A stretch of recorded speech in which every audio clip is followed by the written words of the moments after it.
მოგესალმებით ძვირფასო ტელემაყურებლებო, თქვენს წინაშეა გადაცემა ამბები ღმერთსა და ადამიანებზე, მე კი მისი წამყვანი თამარცხიტიშვილი ვარ.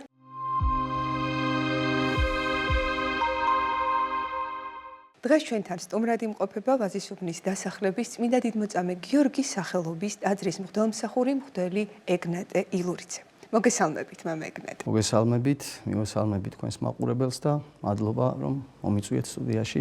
ამ ინტერვიუსთვის. მადლობა თქვენ მობრძანებისთვის. ტრადიციულად მინდა ჩვენი კითხვით მოგმართოთ. ყველანი ბავშვობიდან მოვდივართ. თქვენ როგორი ბავშვობა გქონდათ, რომელ წლებში გაიარა თქვენმა ბავშვობამ და აი რა გახსენდებათ, ვინ გახსენდებათ ყველაზე შთამბეჭდავად, ყველაზე გულში ჩავწდომად? რა თქმა უნდა, ყველანი ბავშვობიდან მოვდივართ და მე დავიბადე თბილისში 1991 წლის 2 იანვარს და შემიძლია ვთქვა ესე რომ ჩემი ბავშვობა ორ ნაწილად გავყო.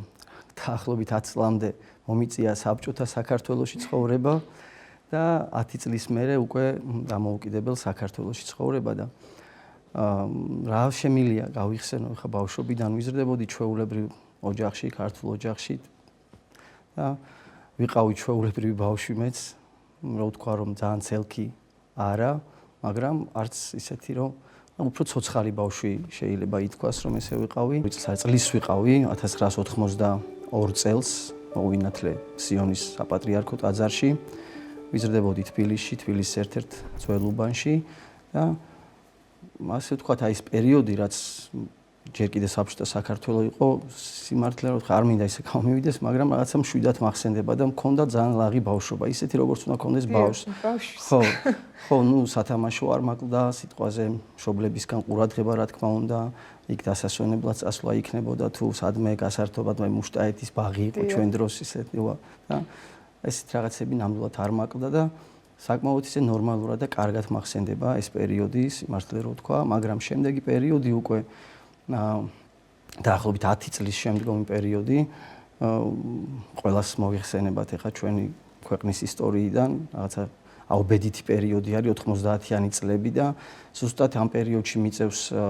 იმ ასაკში ყოფნა, როცა უკვე სხვადასხვა ინტერესი უჩნდება ბავშვს, უფრო მეტად გჭირდება თავისუფლება, უფრო მეტად გჭირდება გასვლა, მეგობრებთან ყოფნა და ზუსტად ეს ის პერიოდი, როდესაც არეგულობა დაემთხვა ჩვენ ქვეყანაში და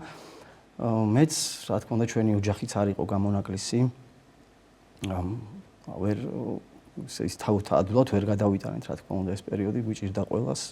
გვიჭირდა ჩვენც, მათ შორის, რა თქმა უნდა, იქ ძალიან მიყვარდა ფეხბურთი. დავდიოდი ფეხბურთზე და 24 საათი, ასე ვთქვათ, შეიძლება ბურთით ვიყავი, ბურთით მეძინა, შეიძლება ისეც ითქვას რა და აი ამ ფეხბურთთან ერთად მაინც ვახერხებდი, რა თქმა უნდა, ამ ყველაფრის თამაშობდი ფეხბურთს ჩვეულებრივად მეგობრებთან ერთად, მაგრამ ამის პარალელურად მიწევდა ზრუნვა იმაზე მეც, მამაჩემსაც, მამა აი მაგ პერიოდში დაკარგა სამსახური და გვიწევდა რაღაცნაირად თავის გატანა და იქ შეშაზე ზრუნვა, შეშა რომ მოგვეტანა სახში, შეშა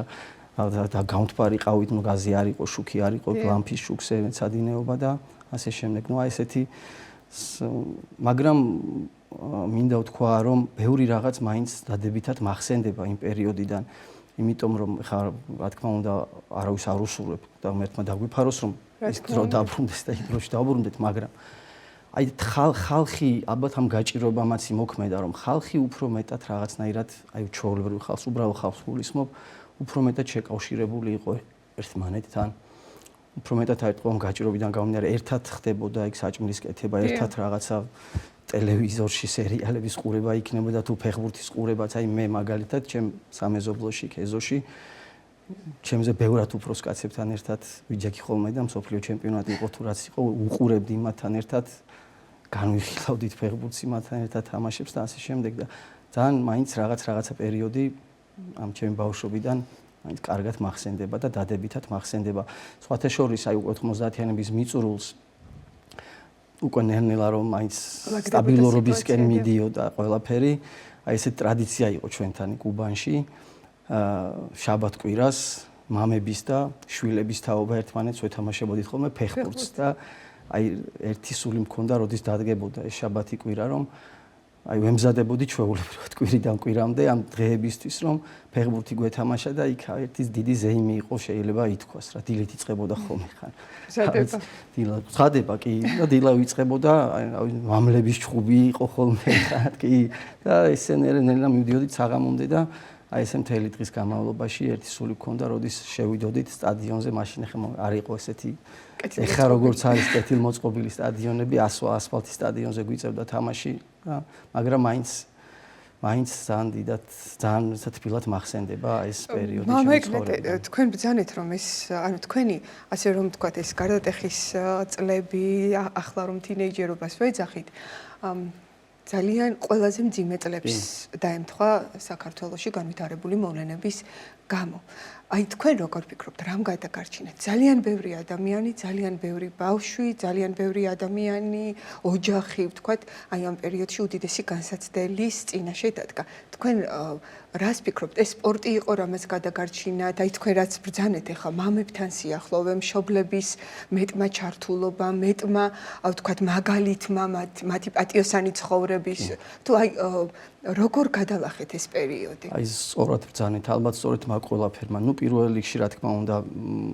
ღმერთის წყალობა არის ყველაფერი და პირველ რიგში ალბათ ღმერთმა გადაგვარჩინა ყველა ვინც საქმე, მაგრამ ყოველ შემთხვევაში აი ეს პერიოდი, ეს მძიმე პერიოდი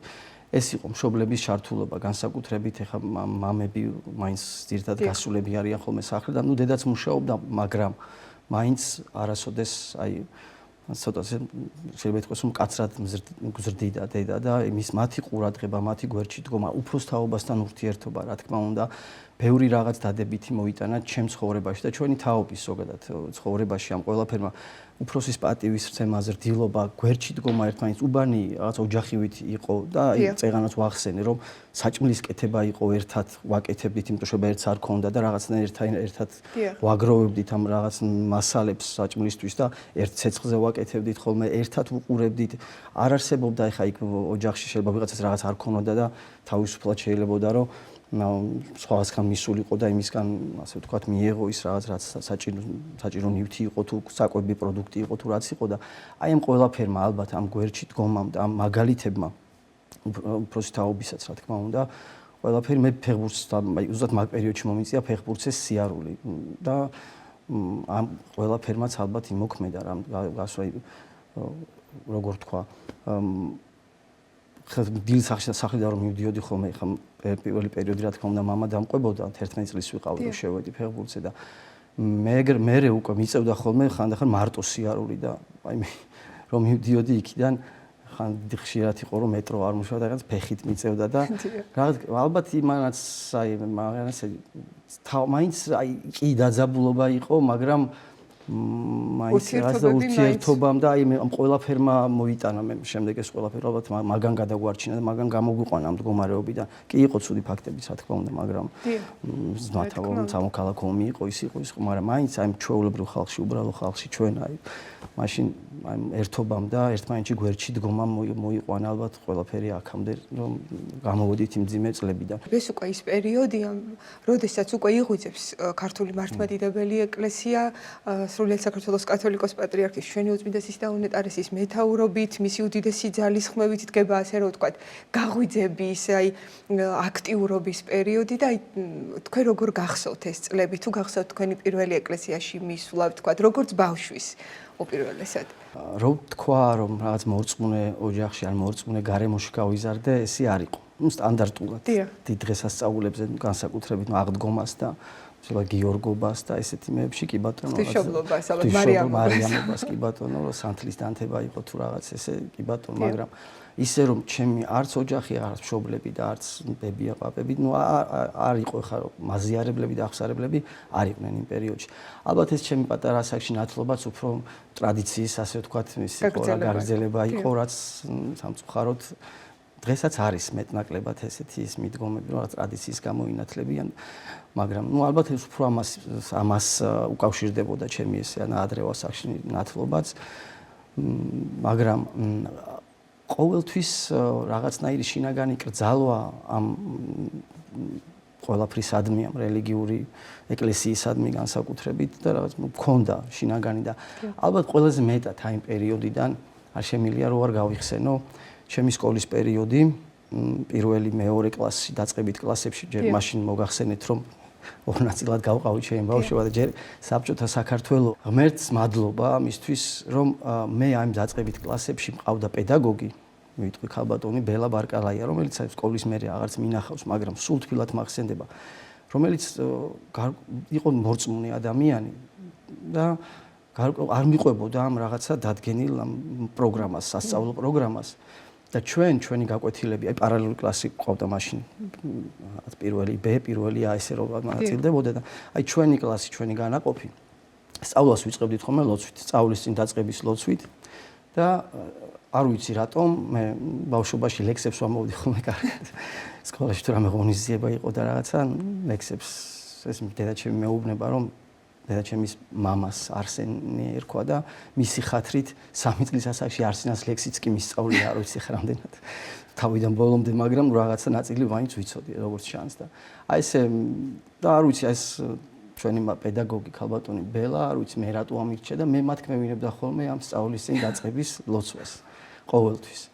ერთ-ერთი კაი მოსწავლე ვიყავი პერიოდში დაწყებით კლასებში განსაკუთრებით და აი ალბათ ეს იყო ჩემი შეხება და ეს მახსოვს იმ ბავშვობიდან რაც ლოცვასთან და რელიგიასთან სხვა აი იმ პერიოდში შევისწავლე სხვათა შორის ვეფხისტყაოს სანსაც კი გვასწავლე ლადო ასათიანის პოეზია ის ბარდნალა და სალაღობო და ის იმ დაწყებით კლასებში შეგვასწავლა და ძალიან თბილად მახსოვს ეს პერიოდი ალბათ აი ეს ქონდა ექსკურსიებსაც კი ხან ზედაზნის მონასტერში დავყავდით და ხან სხვა ესეთ მოსალოცად უფრო ვიდრე ექსკურსიაზე და ალბათ ეს იყო უფრო ჩემი შეხება ბავშვობაში ეკლესიასთან და რელიგიასთან ასე რომ თქვა. აი ეს ადამიანი მიყვებოდა, თავის პროგრამა ქონდა მართლა და აი ეს იყო ჩემი შეხება ბავშვობის ამ რელიგიასთან შეიძლება ითქვას. მეც რომ გავიზარდე დიდად, ხა არ დავდიოდი ეკლესიაში, ცოტა გვიან დავიწყე ეკლესიური ცხოვრება. როდის დაიწყეთ აი რა ასაკში და რა მოითხოვა, რითმო აი 25 წლის ვიყავი, რომ დავიწყე. რამ გადაგათქმევინათ ნაბიჯი მაგ. კი ბატონო, მეტყვი 25 წლის ვიყავი, რომ დავიწყე ეკლესიაში სიარული და გავხდი მრევლი, ასე რომ თქვათ და ზოგ ადამიანს აქვს ხოლმე რაღაც განსაცდელს მიყავს ეკლესიაში ხო რაღაც პერიოდი ცხოვრობს და რაღაც განსაცდელმა შემთხვევას მაინც და მაინც რომ ეკლესიაში მივიდეს. მე ესე ვერ ვიტყვი რომ რაღაცა კონკრეტულმა განსაცდელმა ან რაღაცა სირთულე მიმიყვანა და იქ პოვე რაღაც ნუგეში, მაგრამ ყოველ შემთხვევაში იყო პატარა ეს აი ჩემი დიშვილი ცოტა ჯანმრთელობის ცოტა პრობლემურად იზრდებოდა ხოლმე რა ხშირად სიცხე ქონდა, ხშირად ავანტყოფდა საავანტყოფო რაღაც და აი რამდენჯერაც ეს და იმაშობოდა ხოლმე და აიმართებოდა ავად გახდებოდა იმდენჯერ მივდიოდი ხოლმე და ტაძარში სანთელს ვანთებდი იქ ჩემთან ახლოს იყო პეტრე პავლეს ტაძარი და იმ ტაძარშიც მე ანდრია მოსიქულის სახელობის ტაძარი გაიხსნა არამიანცის ტერიტორიაზე მამა სოკრატესთან დიახ და აი ესე და ჩემ დიშულსაც ნათლობით ანდრია ქვია და მივდიოდი ხოლმე იქ და რამდენჯერაც შევთხოვდი ღმერთს, ძალიან მალე სრულდებოდა მისი გამოჯანმრთელებაც და ის და მე მივხვდი რომ არ ხდება ისედაც ხარ რა თქმა უნდა ყველამ ვიცოდი ურწმუნო და რაღაც ათეისტი არასდროს არ ყოფილვართ ჩვენაც ჩემი ოჯახი, მაგრამ ყოველ შემთხვევაში მივხვდი რომ ღმერთის გარეშე ცხოვრება რაღაც სიცარიელია, რაც არ უნდა უზრუნველყოფილიყო მატერიალურად თუ ისე ღმერთის გარეშე ცხოვრება არ არის კარგი და რაღაც სიცარიელის განიცდი და აი ამ ყველაფერმა მე მივხვდი რომ ტყუილად დროის კარგვა 98 წელს ჩავაბარე მე იურიდიული ფაკულტეტი დავამთავრე სახელმწიფო კოოპერაციული ინსტიტუტი იყო უნივერსიტეტში არ მომზადებულ ვარ და იმიტომ რაღაც სტუდენტი ყოფილიყავი მაშინ ესე იყო და მაშინ თან რაღაც მიზეზ ჩარში არ მინდოდა წასვლა რაღაც პერიოდი მე კი მაინც მომიწია მაგრამ აი ვისწავლე იურიდიულზე და აი რომ დავამთავრე რაღაცა პერიოდი მქონდა როგორ თქვა რა სიცარიელის არც მუშაობდი კაი ხანი ისე ვიყავი აი აი მივხვდი რომ რაღაცა არ იყო ჩემ ცხოვრებაში ყველაფერი ისე როგორც საჭირო იყო და მოგწონდათ ისე რასაც აკეთებდით თუ არც მოგწონდათ და გულიც არ მიგიწევდა თქვათ რომ იმ პროფესიით გემუშავათ არა არასოდეს არ მინდოდა მუშაობა მაგ პროფესიით თუ აი რავი თუ რაღაც ფიქრობდი რომ თუ ოდესმე დავიწყებდი მაგ პროფესიით მუშაობას ალბათ ადვოკატი გაღმარა რომ მივხვდი და აი პრაქტიკებიც კი გავიარე ადვოკატურაშიც პროკურატურაშიც სასამართლო პროცესებსაც ვესწრებოდი ხოლმე მაგრამ თქვენი არ იყო მივხვდი რომ არ იყო ჩვენ და ვერ უდებდი გულს და რაღაცა ინერციით ვაკეთებდი ამ ყველაფერს რომ რაღაცა სტუდენტის სტატუსი ან რაღაც ისე ქონოდა და აი მე უკვე 2006 წელს მივედი ჩემი მამიდაშვილი დადიოდა უკვე მაშინ ტაძარში და მაგ დროს ეძებ ადამიანს, ვინც შეიძლება მიყვეს თავიდან, ეხლა ცოტა ზოგს მორიდება აქვს ხოლმე და სხვა შორის მე ცოტა ეს მორიდებული ბავშვი ვიყავი და ახალგაზრდაც და თხოვე ჩემი მამიდაშვილს რომ იმყოლოდა მის მოძღვართან 9 კოლაელთა ტაძარი არის ვაზისუბანში დეკანოზი გურამიშვილი მაშინ იქ მსახურობდა და მიმიყვანა ჩემმა მამიდაშვილმა მამა გურამთან და აი იმის მერე უკვე შემილია თამამა თქვა რომ წვეტა აღარ მქონია და რაც პირველი აღსარებაც მამა გურამთან თქვი და დღემდე ჩემი მოძღვარი არის 25 წლის ვიყავი მაშინ რომ ასე ვთქვათ პირველი ნაბიჯები გადავდგი დიდი მარხვა იყო აღდგომის მარხვის პერიოდი იყო შუა პერიოდი იყო დაახლოებით დაწყებული იყო და მომიწია მე ნებიშვიდეულში დავიცავი სრული მარხვა იქამდე მაინც ისე და მე სრული მარხვა ნებიშვიდ და იქიდან უკვე შემიძლია ვთქვა რომ უწყვეტად ვარ ეკლესიის მრევლი და მადლობა ღმერთს ამისთვის რომ მოხვდი იქ სადაც მოხვდი და აი ვთქვათ სასულიერო განათლებაზეც მე იფიქრეთ ეს ყველაფერი მე რაღაც პერიოდი 2006 წლიდან 2010 წლამდე ნუ მრევლი ვიყავ რელში ვიდე ზიარებოდი აღსარებას ვამბობდი ჩვეულებრივად და რა მე მოვიდა ასე რომ თქვათ ის სურვილი რომ რაღაცა ინერციით არ ყოფილიყავი ქრისტიანი წირვაზე მიდი და ეს წარი წირვას წამოდი სახში რაც პირჯვარი გადაიწერე და მაგით მორჩეს უფრო და უფრო მეტი დაინტერესდა დავიწყე რაც სასულიერო ლიტერატურის კითხვა რა თქმა უნდა სახარების კითხვაც დავიწყე და წმინდანთა ცხოვრებას ელემენტარულად რაც დამწყებმა შეიძლება აი მამა გაბრიელის ცხოვრებას გავეცანი და ასე შემდეგ და უფრო და უფრო წამოვიდა სურვილი მისა რომ სიღრმესეულად გამეცნო ის რაც მწამს და ჩემი რელიგია ასე რომ თქვათ და რაც მუშაობდი პერიოდში და მოხდა ისე რომ რაღაც მიზეზების გამო მომიწია სამსახურიდან წამოსვლა 2010 წელია ეს და უკვე მქონდა სურვილი რომ სემინარიაში გამეგზელებინა სწავლება მაგრამ ძალიან ცოტა პერიოდი ცოტა დრო იყო დარჩენილი მისაღებ გამოცდებამდე სადღაც მაისის ბოლო იყო რომ მივედი მამაოსთან მამა გურამთან და ვთხოვე რომ ჩავაბარებ მეთქი და რა თქმა უნდა მივიღე ლოცვა კურთხევა და აი მაშინ სადღაც ივნისში დავიწყეთ აგვისტოში იყო მისაღები გამოცდება მაშინ ეს შიდა გამოცდები იყო ტარდებოდა იქ ეროვნულთან ერთად ხა როგორც არის და მოვემზადე შეძლების და გვარად ჩემით მოვემზადე კატეხიზმოში და მეზობელი მამზადებდა ისტორიაში ჩემი ნათესავი მამზადებდა აგიოგრაფიაში და რაც მოახერხე იმ ორ თვეში ღმერთს მადლობა რომ ჩავირიცხე და 2010 წლიდან უკვე თბილისის სასულიერო აკადემიის და სემინარიის სტუდენტი გავხდი 29 წლის ასაკში უფრო მეტად მოვინდომე უფრო მეტად რაღაცნაირად მინდოდა რომ მეტ და მეტი გამეკითხა უკვე და დიდათ ახლა კი ბავშვობაში უფრო მიყვარდა კითხვა ცოტა სკოლის პერიოდში მაგრამ მე აი დიდი ხანი მქონდა როგორ თქვა რაღაცა ჩავარდნა კი რა დიდი ხანი მქონდა და შეიძლება ითქვას რომ ეს გაყინული გონება აი სემინარიაში სწავლის პერიოდში ავამუშავე და გავალღვე თავიდან და მე დავიწყე თუ რამე წავიკითხე უფრო მაგ პერიოდში დავიკითხე სასულიეროც და საეროც გვიწევდა მაინც რა თქმა უნდა რაც ეს კლასიკოსების წაკითხვა მქონდა ხოლმე სოფლიო ლიტერატურას ვეცნობოდით და ლექციებიდან გამომდინარე მაინც გვიწევდა რომ გვეკითხა და აი მაგ დროს მოხდა უკვე ის ძირითადი რაც გავიცანი მაგ პერიოდში წავიკითხე სასულიეროც საეროც და მამაეგნეტე არ გაუკვირდათ თქვენს ოჯახს თქვენს მშობლებს როდესაც ასე რადიკალურად შეიცვალეთ თქვა ცხოვრების გაუკვირდათ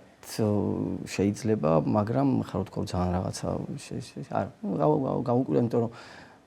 ემზადებოდნენ ხო რა აი რო ჩავაბარე მართლა აი გულით რაც მე გულით მოვინდომე ცხოვრებაში ყოველთვის მივახციე მას ასე რომ თქვათ რა ყოველთვის ღმერთი შემეწია ამ გზაზეც რა და აი ეს ჩემი მონდომება რა თქმა უნდა გვერდში დამიდგნენ ხა მაშინ დედა რა უნდა ავიც რატო უნდა წენოდა შობელს შვილის ეს გზა ხა არ უნდა პირიქით უნდა გახარებოდა და რა თქმა უნდა ყველა გვერდში მედგა და რო ჩავაბარე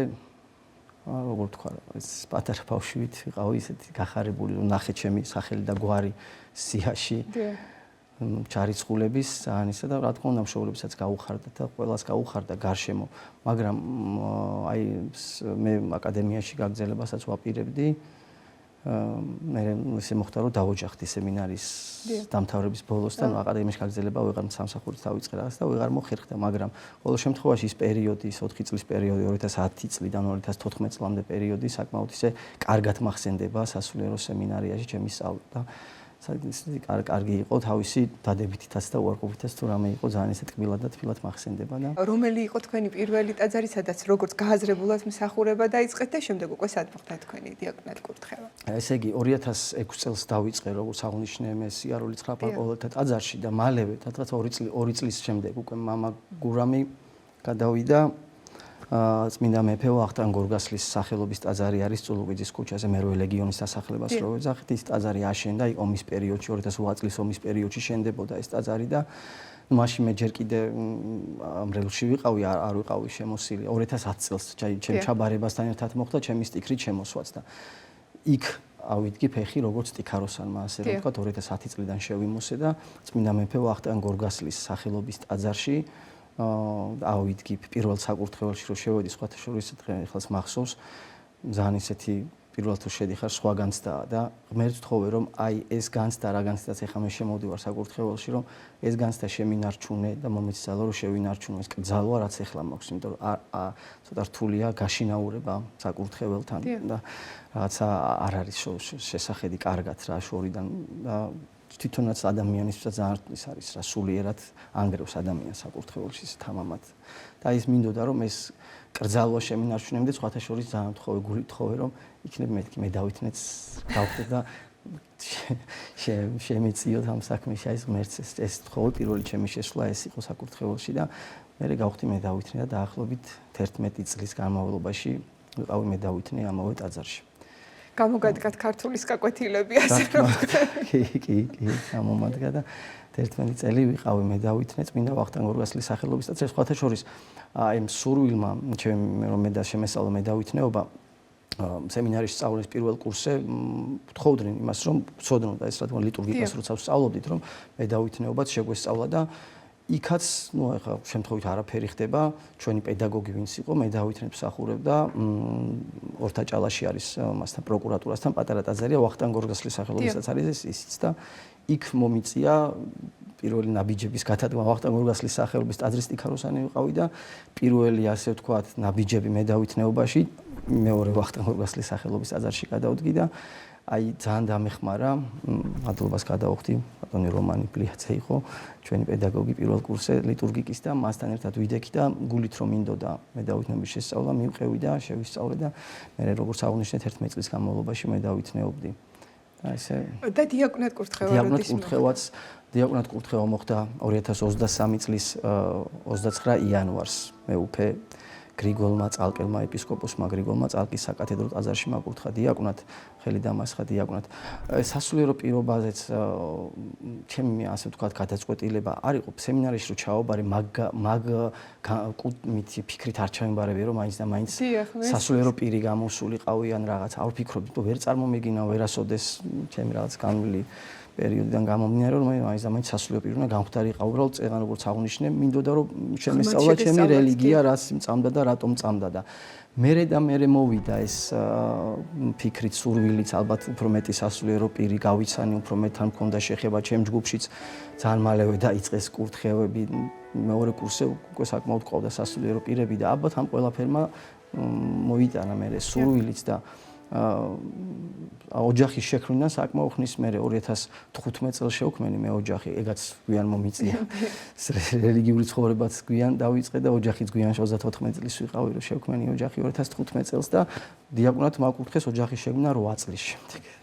ამის რომ რაღაც პერიოდი მომიწია ისე ის კაცად ყოფნა და 2023 წლის 29 იანვარს მამა გურამის რეკომენდაციით მისი ასე ვთქვათ მან მასთან საუბრით და მასთან ასე ვთქვათ კონსულტაციის გავლის შემდეგ გადაწყდა ესე და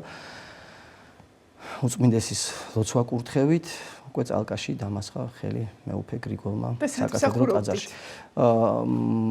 მე ხელი დამასხეს მეფე ვახტანგ გორგასლის სახელობის ტაძრისთვის ასე რომ ვთქვათ მაგრამ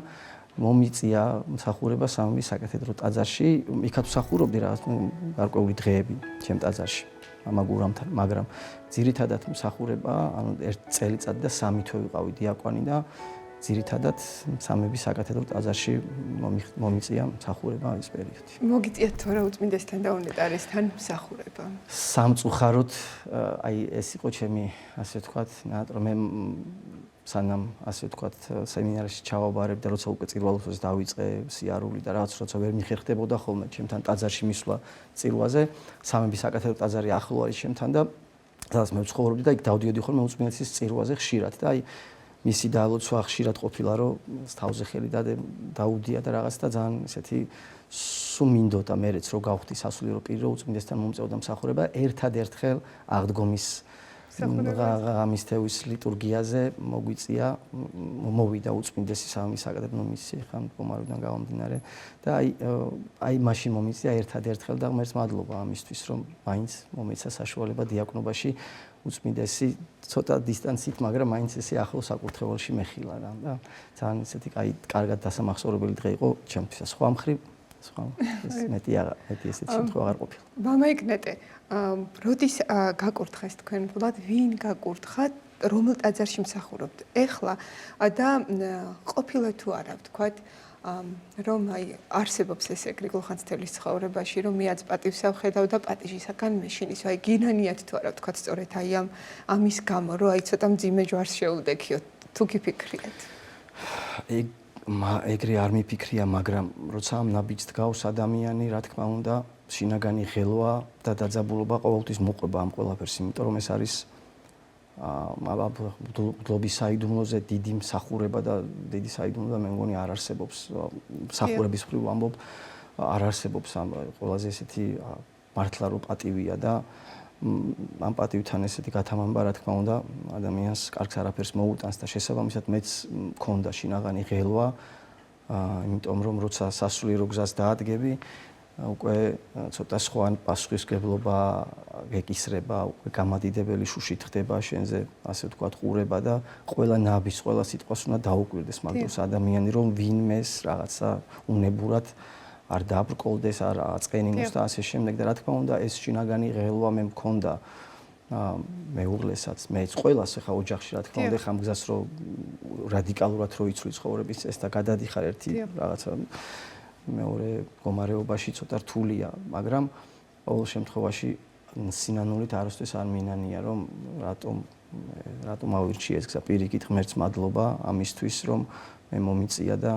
გავხდი სასულიერო პირი და ყოველთვის აი მას თხოვმეც რომ მომცეს ძალა იმისა რომ პატიოსნად და ღირსეულად ვიმსახურო ჩემ დედა ეკლესიას, ჩემ ქვეყანას. სინანულით ალბათ რო დაბრუნდეს დრო იგივე გზას ავირჩიოთ.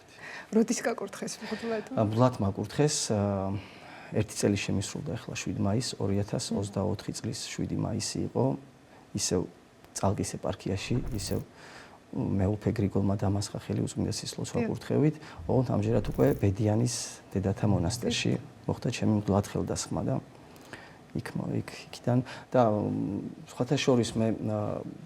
წენ აღნიშნე რომ წელიწადი და 3 თუ მომიწია დიაკვნობა არ ველოდებოდი არ ესე ადრე არ ველოდებოდი რომ მდლად მაკურთხებდნენ, მაგრამ შემთხვევით კიდევ ერთხელ გავიმეორებ არაფერი არ ხდება, მოითხოვა საჭიროება მოხდა ეხლა დეტალებს აღარ იმასვისავ, მოხდა ისე რომ ერთ-ერთ ტაძარს მე მსახურობ, იქ გახდა საჭიროება მღვდლის და იქ ახლო არის ვახტანგ გორგასლის ტაძარს, სადაც მე მსახურობდი, ეს ტაძარიც იქვე არის ვაზისუბნის დასახლებაში და აი ესე უკვე მდლად ხელი რომ დამასხეს, დამადგინეს უკვე წმინდა დიდმოწამე გიორგის სახელობის ტაძარში ვაზისუბნის დასახლების და უკვე 1 წელია როგორც მსახური ამ ტაძარში მსახურობ და მადლობა მის წინამძღვარს გვერდში დგომისთვის მამა გიორგი ჭილაშვილი არის წინამძღვარი ტაძრის და დიდი მადლობა მას რომ აი ესე მე არ ვიცნობდი შორიდან ვიცნობდი მის მამა გიორგის და მაგრამ სულ აღნიშნავ ხოლმე პირად საუბრებშიც და მის გარეშეც რომ ისე მიმიყეს და ისე მივედი ტაძარში თითქოს იქ ავიდგი ფეხი სულიერად ასე რომ თქვა და ძალიან დიდი მადლობა ამისთვის ღმერთს და მადლობა მამა გიორგის. და თქვენს ოჯახზე მითხარით რამდენიმე სიტყვა ვიმბრძანდება თქვენი მეუღლე, რამდენი შვილი გყავთ, როგორი მამა ხართ, რამდენად ჩართული ხართ აი საოჯახო საქმეებში ასე რომ ვთქვათ. ესე იგი წერან აღნიშნე რომ გვიან მომიწია ოჯახის შექმნა მეც 2015 წლის 19 აპრილი იყო, როდესაც ჩვენ ჯვარი დავიწერეთ, ჩემი მეუღლე არის თინათინ ყიასაშვილი, ყავს 2 შვილი, ანასტასია 9 წლის გახდა და ანდრია 3 წლის გახდა. როგორი მამა ეხარ ცოტა მიჭირს ჩემ თავზე ვისაუბრო როგორც მშობელზე. მაქსიმალურად ვცდილობ რომ ვიყო ჩართული შვილების აღზრდაში. მაქსიმალურად ვცდილობ მეც და ჩემი მეუღლეც რომ ერთმანეთის გვერდში დგომით, იმიტომ რომ მარტო ვცხოვრობთ, ჩვენ ცალკე ვცხოვრობთ და რა თქმა უნდა გვეხმარებიან მისი მშობლებიც და დედაჩემიც შეძლებს დაგვარად და ჯანმრთელობის პრობლემები აქვს ახლა და მეტნაკლებად როგორც ახერხებს ისე, მაგრამ ყოველ შემთხვევაში მაინც ჩვენზეა ყველაფერი და აი ეს ერთმანეთის გვერდში ვდგომით, ვცდილობთ რომ მაქსიმალურად ვიყოთ ჩართულები ჩვენი შვილების აღზრდაში და მეც ეხლა როცა დრო მაქვს ჩემი სამომდელო საქმეებიდან გამომდინარე, როცა ტაძარში არ მიწევს ყოფნა, ყოველთვის ვცდილობ რომ სკოლაში წაყვანა, უფროსი სკოლაში მესამე კლასში არის ანასტასია და მისი სკოლაში წაყვანა იქნება, სკოლიდან გამოყვანა იქნება, რომ მეც ასე ვთქვათ, მეტი ყურადღება დავუთმო და თავისუფალი დროც რამდენად გამომდის არ ვიცი, მაგრამ ყოველ შემთხვევაში ვცდილობ რომ მაინც ოჯახთან გავატარო ბავშვებთან, იმიტომ რომ დღევანდელ პერიოდში მით უმეტეს ისეთი გამოწვევები არის მაგ მხრივ, შვილების აღზრდის მხრივ და ზოგადად მარტო ჩვენ ქვეყანაში არა, მსოფლიოში რომ აუცილებელი არის მშობლების ასე ვთქვათ ყურადღება და ჩართულობა ესეთი შვილების აღზრდაში და მაქსიმალურად ვცდილობ რომ ყურადღება არ მოვაკლო და ახლო ურთიერთობა მქონდეს აქედანვე ჩემ შვილებთან რამდენად გამომდის მართლა არ ვიცი, მაგრამ ყოველ შემთხვევაში ცდას არ ვაკლებ და შეიძლება ცოტა მკაცრიც ვიყო ხოლმე რაღაც იმაში, მეც ეგრე ვარ, გასცილდე და დედის მხრიდან ესეთი მკაცრად ის მკაცრე მოფიქრო რაღაცა კუთხით საჭიროა, მაგრამ გადამეტებული რა თქმა უნდა არაფერი არ ვარგა და ყოველ შემთხვევაში ვცდილობ რომ მაქსიმალურად ჩავერთო ჩემი შვილების აღზრდაში და მაქსიმალურად გავაკეთო რაც მშობელმა უნდა გააკეთო შვილებისთვის.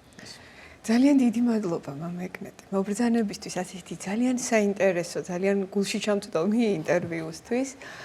ჩვენს მაყურებელს კი კიდევ ერთხელ შევახსენებ, რომ დღეს ჩვენთან სტუმრად იმყოფებოდა ვაზისუბნის დასახლების წმინდა გიორგის სახელობის ტაძრის მღვდელმსახური მღვდელი ეგნატე ილურიძე. გემშვიდობებით.